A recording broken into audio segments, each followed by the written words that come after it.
pertanyaan saya, kenapa sih Fakih Al-Muqaddam sudah tahu mengatakan saya adalah Tuhan? Kenapa Anda diam diri, malah mengimani? Malah di mimbar-mimbar mereka mengatakan Fakih Al-Muqaddam orang yang besar, orang yang bisa mi'raj 70 kali ketemu dengan Allah. Padahal Hadratus Syekh Kiai Hasyim Asy'ari sendiri mengatakan apa dalam kitabnya beliau itu, siapa yang mengatakan saya mi'raj selain Nabi Muhammad itu bisa.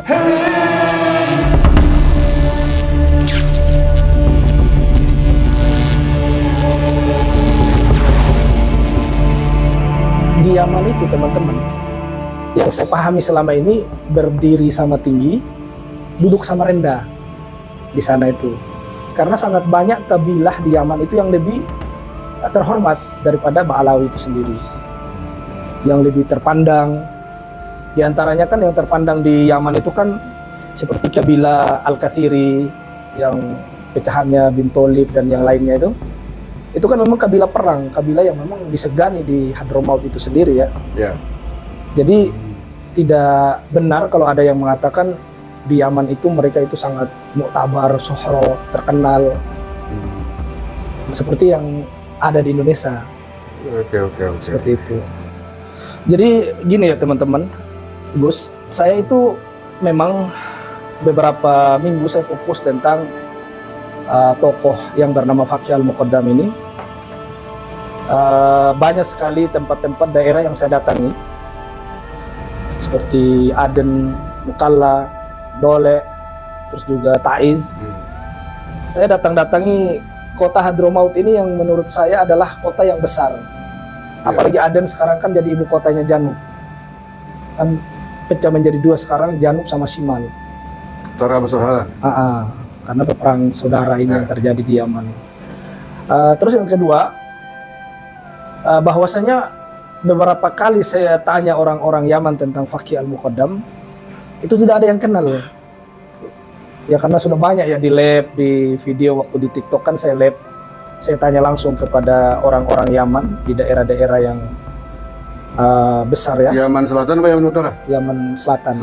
Tidak ada yang kenal Fakih Al-Muqaddam? Tidak ada yang kenal. Serius itu? Serius. Padahal di sini kan begitu diagungkan. Enggak seperti itu. Kita nanya ke orang-orang Yaman ya, seperti di Aden saya tanya tentang Fakih Al-Muqaddam, itu nggak ada yang kenal. Tidak ada yang tahu tentang siapa Fakih Al-Muqaddam ini. Jangankan orangnya, kuburannya pun di Yaman itu tidak tahu di mana yang benar. Serius itu? Serius. Fakih Al-Muqaddam itu? Iya. Karena dia kan punya kuburan dua, ada di Sehun, ada di Hadramaut, ada di di Tarim. Jadi mana yang benar itu sebenarnya Fakih Al-Muqaddam juga tokoh fiktif. Tidak tahu gitu loh, tidak kenal siapa orang ini.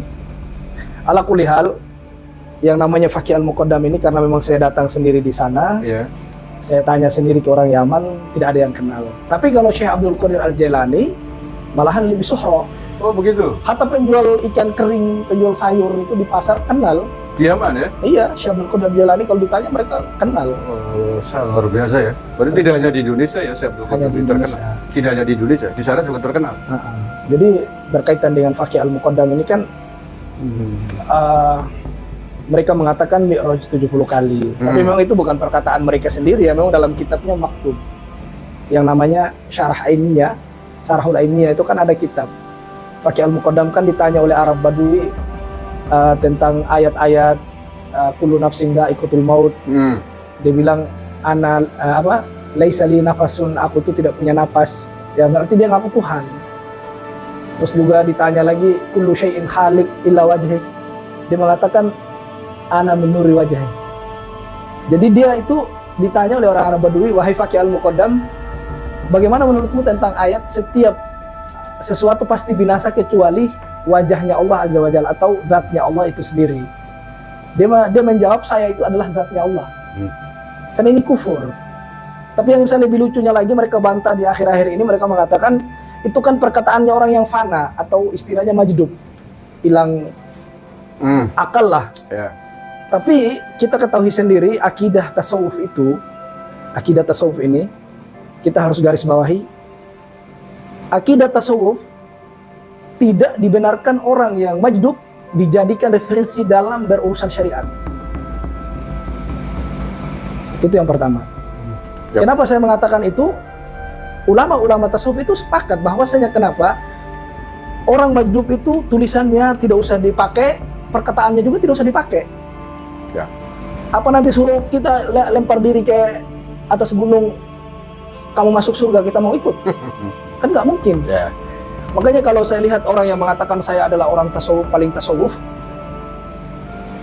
di mana ketasawufan Anda nggak paham terhadap akidah tasawuf yang sebenarnya. Malahan orang majdub yang disepakati oleh orang tasawuf, mereka memakai jadikan dalil. Gitu loh. Ya. Padahal mereka sendiri melanggar dari akidah itu. Oke. Itu yang pertama. Terus yang kedua, mereka juga mengatakan ada yang namanya seperti Syekh Al-Hallaj, Ya. terus Syekh Siti Zainar. Siti Zainar. Kan mereka kan katanya mereka itu juga kan berkaromah, orang yang ini asal bicara apa segala macam, itu beda. Al-Hallaj kita tahu sendiri. Ya. Mereka ditahdir, diperingati. Syekh Siti Zainar juga kan disampaikan kesesatannya ulama yang sejaman dengan beliau. Disuruh umat jauhi dari pemahamannya, dari akidahnya.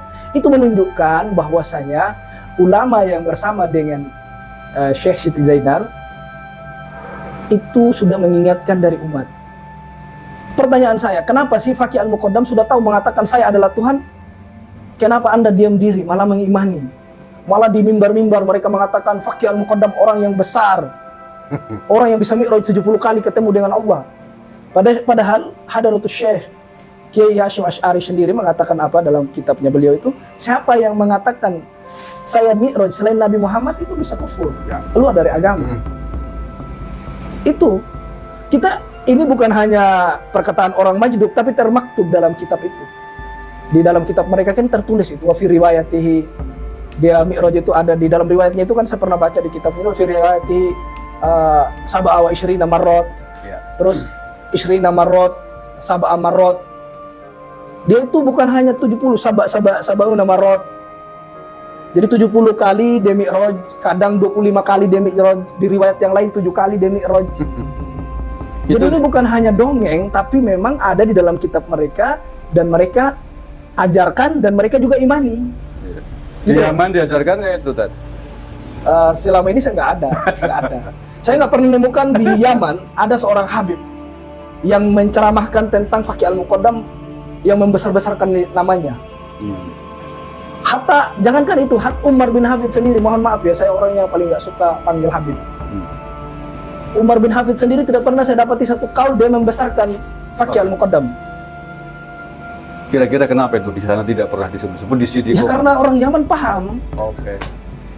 Nanti malah dicatat. Iya dia viral ya? kan pasti apa ini orang nggak jelas masa bisa mi'raj. Karena di sana di Yaman beda dengan di Indonesia. Ya. Kalau di Yaman itu sebodoh-bodohnya orang pasti punya hafalan Quran. Ima 2 juz, ima 3 juz, dan 5 juz. Yang kami pahami begitu.